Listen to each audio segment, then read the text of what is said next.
Dans cette vidéo, je vous partage les 8 logiciels que j'utilise le plus au quotidien. Mais pas des logiciels spécifiques que j'utilise dans mon métier au marketing ou au développement commercial, non, vraiment les logiciels généralistes. Mais surtout, à la fin de la vidéo, je vous partagerai les logiciels que je n'utilise plus du tout parce qu'ils me faisaient perdre du temps et je les trouve carrément surcotés. Vous allez voir, il y a quelques surprises. Allez, c'est parti, on bascule sur l'écran et je vais vous montrer tout ça.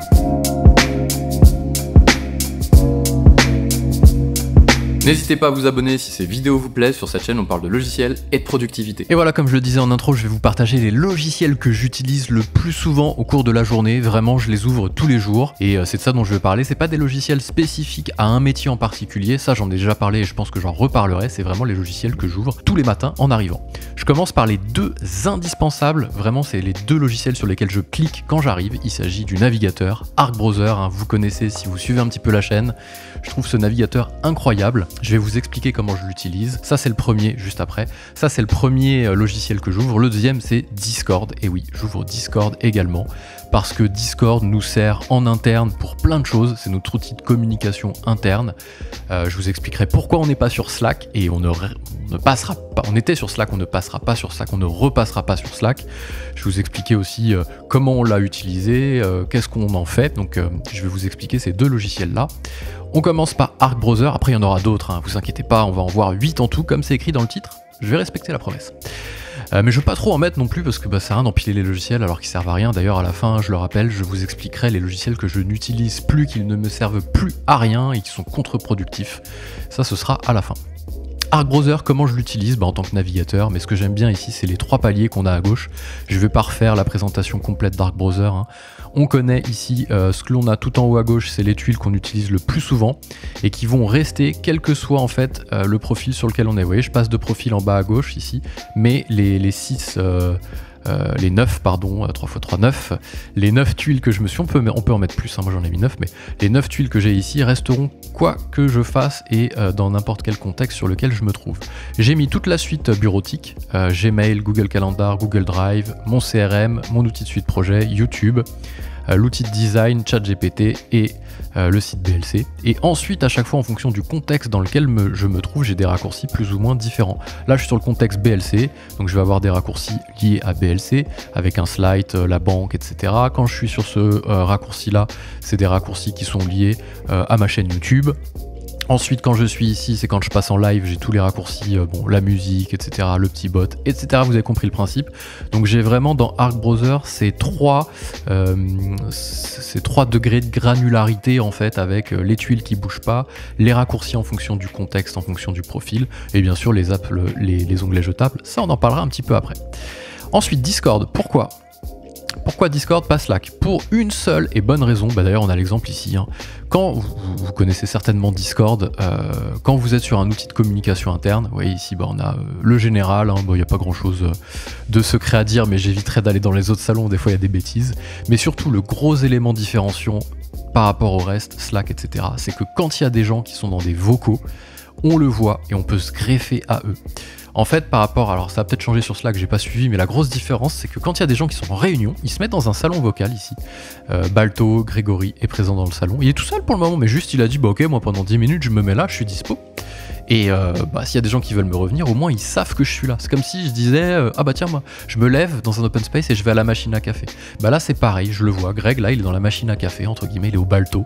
C'est comme ça qu'on a appelé ça. Donc je sais que s'il est ici, je peux me greffer, on va parler de tout et de rien. En fait, c'est des quick talk, je sais pas vraiment comment on dit ça, c'est des discussions jetables, entre guillemets, informelles, mais qui créent du lien. Et donc ça c'est hyper important, et sur Slack c'était pas disponible quand on a migré, c'est-à-dire qu'il y avait on pouvait faire des visios bien entendu, mais en fait on faisait des appels, on a rajouté les gens à l'appel, mais quand on se connecte le matin, vous voyez ici, Virginie a rejoint Samir, et je sais que Samir partage son écran, mais je suis pas encore dans le salon moi, et en cliquant dessus je vais être dessus.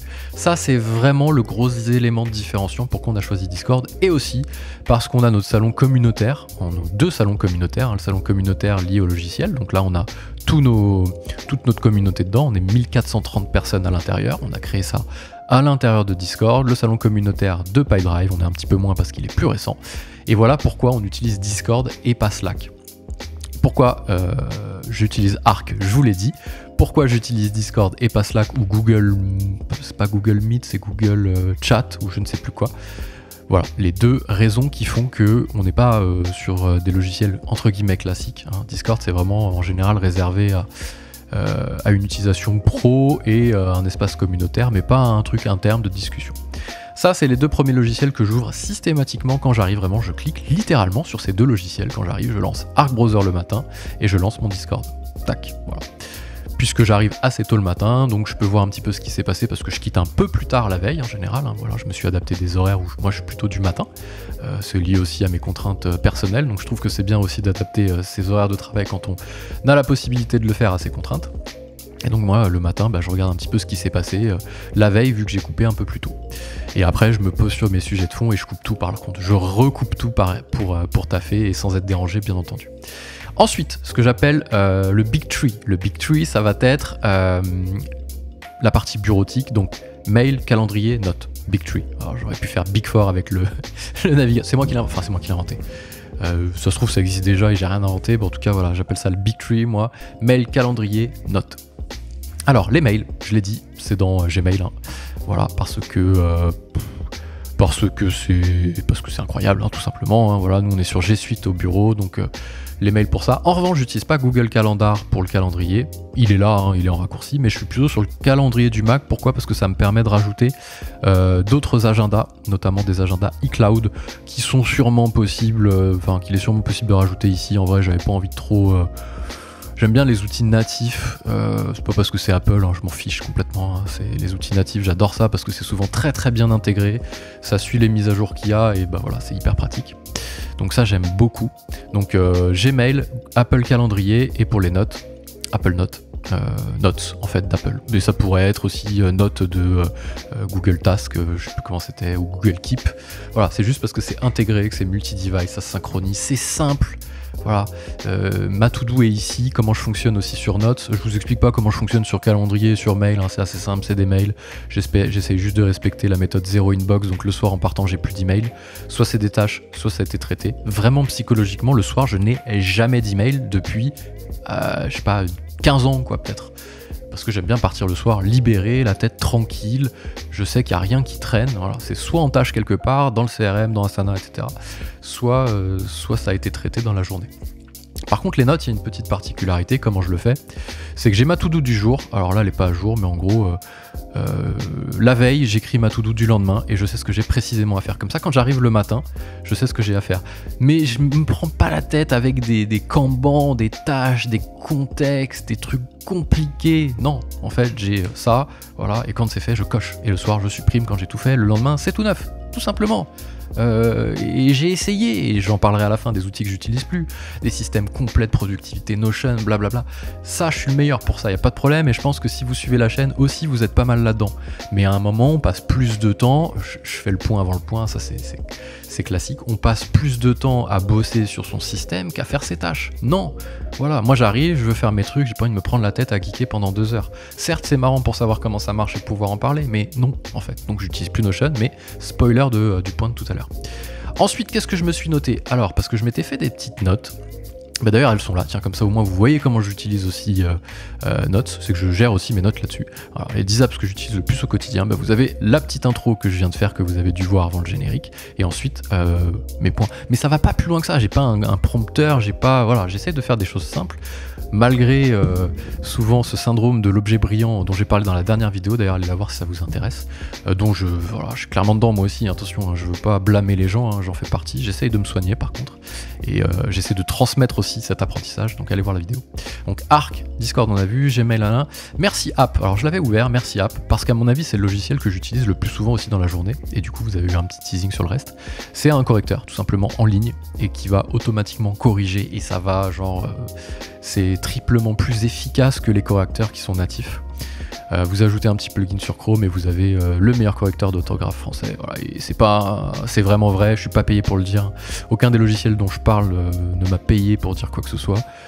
Concrètement, je crois que j'ai jamais fait d'affiliation de ma vie, enfin j'ai jamais fait de sponsor ou quoi que ce soit. Il y a quelques liens affiliés en description des logiciels auxquels je crois énormément, mais ça n'a rien à voir. Là j'en parle de façon complètement libre. Donc merci App, le correcteur, petit bijou, ça vous corrige le contexte, l'orthographe, la grammaire, c'est vraiment incroyable. Vous pouvez copier du texte ici si je fais une faute d'orthographe. Voilà, en gros, et puis lui il va regarder un peu partout. Pourquoi il est long comme ça, voilà. Si je fais, il vous explique plus d'informations, vous pouvez voir une faute, voilà, hop, il y a le contexte. L'anglais a rien trouvé parce que j'ai vraiment écrit n'importe quoi. Il fallait vraiment être dans mon cerveau pour comprendre ce que j'ai voulu dire. Mais bon, voilà, vous avez compris le principe. Mais vous n'avez pas besoin de le mettre ici, hein, bien entendu. Hein. Vous tapez un mail, le truc il est là, hein, il y a un plugin Chrome. Donc vraiment, c'est de la balle. Ensuite, qu'est-ce que je me suis noté dans mon petit outil note? OBS DaVinci Resolve. Alors là, c'est très lié en fait à... j'ai dit que j'en parlerais plutôt de logiciels génériques, mais en vrai c'est vraiment des outils que j'utilise tout le temps. OBS, vous connaissez sûrement, c'est l'outil qui permet de faire des vidéos comme je suis en train de faire. D'ailleurs, hop, je vous montre, il est là. Donc là il y a le vortex où on se voit et en même temps ne tenez pas compte de ce qu'il y a ici. Voilà, vous avez vos pistes, si vous voulez changer de piste, vous pouvez, hop, vous avez ça. C'est gratuit, c'est open source, c'est vraiment bien. Donc ça c'est OBS pour screener des vidéos. Et après je les passe dans DaVinci Resolve. DaVinci Resolve, je fais tout le montage dessus. Je suis passé dessus il y a plusieurs années avant cette mode qui consiste de passer de Premiere Pro à DaVinci Resolve, là que tout le monde est en train de faire. Non, je suis passé, c'est pas pour faire j'étais le premier, nanana. Non, mais vraiment, ça fait un moment que je suis dessus. L'outil est gratuit de base et fonctionne très bien avec les fonctionnalités gratuites. Il plante pas. Sur Mac, c'est génial. Donc voilà, c'est vraiment jamais, enfin je dis jamais, il faut jamais dire jamais, mais il y a peu de chances que je revienne en arrière sur Premiere Pro ou je ne sais quoi, sauf s'il y a une révolution qui sort, style une révolution, mais qui est pas prête de sortir à mon avis. Voilà, ça c'est 1, 2, 3, 5, 6, 7, 8. Voilà, il y en a 8, c'est ceux-là, il n'y en a pas plus. Il n'y a pas de trucs tordus, etc. D'ailleurs, vient le moment où j'ai envie de vous parler des choses que je n'utilise plus. Je n'utilise plus Notion. Voilà, point à la ligne. Et je suis pas prêt de recommencer a priori. Comme je vous disais, je l'ai installé Notion, hein, d'ailleurs je l'ai plus raccourci. Mais si je vous l'ouvre, vous allez vite comprendre pourquoi je ne l'utilise plus, parce que c'est pas fait pour moi, tout simplement parce que c'est trop puissant en fait, c'est bizarre à dire, mais regardez dans le truc dans lequel je m'étais lancé, s'il vous plaît, pour gérer des tâches. Il y a les tâches, les prochaines vidéos, les semaines, les week goals, les waiting, etc. Waouh, attends, stop. On ouvre les notes, on crée ces tâches, on les fait, arrête, stop, c'est bon, c'est fini. Donc ça je ne veux plus, non voilà, ça je ne veux plus, je suis le premier des gros geeks qui existent, franchement vous avez qu'à voir la chaîne Notion, vous aurez compris, pas de problème, j'assume, mais faut pas que ce soit contre-productif non plus, et là ça le devenait sérieusement et furieusement, donc non, je n'utilise plus Notion, j'ai gardé mon setup parce que il y a des trucs qui servent toujours, mais je ne l'utilise plus. Enfin, j'ai été vraiment regarder tout ce qu'il y a, c'est vraiment un truc de ouf. Non. Et d'ailleurs, je ne parle plus trop de Notion parce que je trouve que dans 80% des cas, c'est overkill. C'est overkill. Les gens l'utilisent et passent plus de temps dans leur journée à monter un système avec des templates, des bidules et des machins. Non. Bon, à la limite, utilisez-le. Là, j'avais fait une vidéo sur. C'est pas pour me dédouaner, mais si vous n'avez pas de CRM, et voilà, ok, il n'y a pas de problème. Ou dans une entreprise, c'est valable. Nous, on a Asana, hein, j'en parle pas parce que c'est lié à notre métier, c'est notre outil de suivi de projet, vous pouvez très bien faire ça dans Notion, il n'y a pas de problème, et voilà, à titre, si vous êtes sur vraiment un outil de suivi de to-do, etc., ou de signet, ou si vous voulez juste épingler des trucs pour vous en rappeler dans Notion, bon, qu'est-ce que je fais? J'ai un truc ici, signé dans Arc Browser, j'ai les signets que j'épingle, parce qu'il y a l'appli mobile qui sert à ça, hein, d'ailleurs, et après, une fois que c'est traité, je les mets dans Archive. J'essaye d'utiliser, en fait, je me dis, est-ce qu'il n'y a pas un outil, quand j'ai besoin d'un nouvel usage, je me dis, est-ce qu'il n'y a pas un outil que j'utilise déjà qui répond à cet usage, même s'il ne répond pas parfaitement, et j'intègre cet usage-là à l'outil, dans un esprit un peu minimaliste. Je sais, c'est bizarre sur cette chaîne, alors que je parle de plein de logiciels, mais voilà, en tout cas, Notion, c'est stop pour moi. Qu'est-ce que je n'utilise plus ou pas? Du coup, alors ça, non, ça c'est Discord, je l'utilise toujours. ChatGPT, alors ChatGPT, franchement, je vais pas dire que je l'utilise plus, mais je l'utilise, allez, une fois par jour, une fois tous les 2 jours, notamment pour apprendre l'anglais, parce que c'est mieux qu'une appli d'apprendre l'anglais. En fait, on a notamment avec Pipedrive dans notre métier des relations en anglais. Je suis pas le meilleur en anglais, j'ai pas été beaucoup à l'école, donc j'ai quelques lacunes à ce niveau-là et quelques regrets du coup. Mais pareil, je me soigne avec ChatGPT et c'est ChatGPT qui m'apprend l'anglais. Je m'en sers pas plus pour ça. Je prends plaisir à créer du contenu, j'ai pas envie qu'on le fasse à ma place. Alors oui, ok boomer, on peut dire ce qu'on veut, faut utiliser ChatGPT comme un compagnon, pas pour remplacer. Non, j'ai pas envie en fait. J'ai pas envie, c'est tout. Donc je le fais pas, et puis c'est tout. Donc ça, je ne l'utilise plus. Chacun se fait son propre avis, je vous partage le mien. Vous faites vraiment ce que vous voulez derrière. Qu'est-ce que je n'utilise plus? Après, il n'y en a pas non plus 300.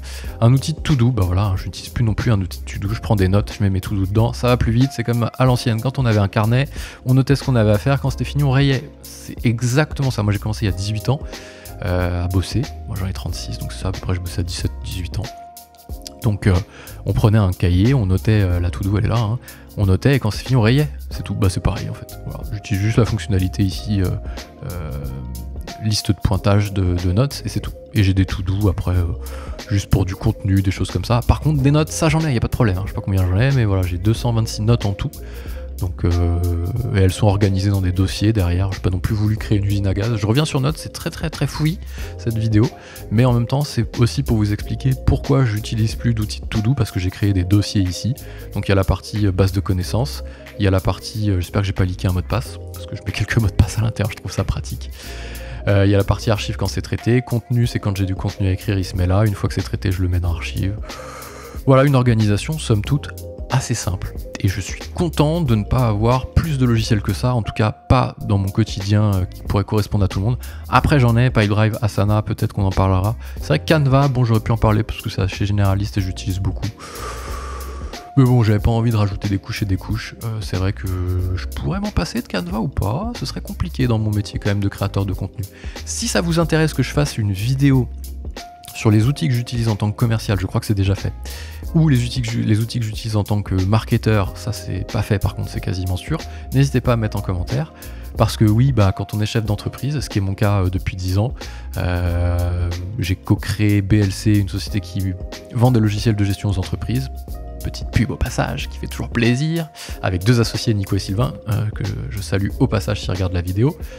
Et ben on a plusieurs casquettes. Donc moi je fais du marketing, je fais du commerce, je fais du suivi de projet un petit peu, je gère la boîte, je fais de l'administratif, je fais les payes, et donc en fait on gère à peu près tout dans Asana pour ça, le CRM pour Pipedrive pour le commerce. Donc n'hésitez pas à me dire en commentaire si vous voulez que je mette ma casquette marketeur et que je vous dise les outils que j'utilise en marketeur, que j'enlève la casquette, que je mette celle du CRM, du sales, et que je vous dise ce que j'utilise, et comme ça après, si ça vous intéresse bien entendu, toujours dans cet esprit minimaliste et pas mettre trop de couches d'outils, même si on n'est pas les moins bons, on n'est pas les meilleurs, pardon, là-dessus, on a tendance à démultiplier les outils, mais pareil, on se soigne. J'espère que cette petite vidéo vous a plu, n'hésitez pas à mettre un like si c'est le cas, si vous avez des questions, ça se passe en commentaire, et moi je vous dis à très vite pour de nouvelles vidéos.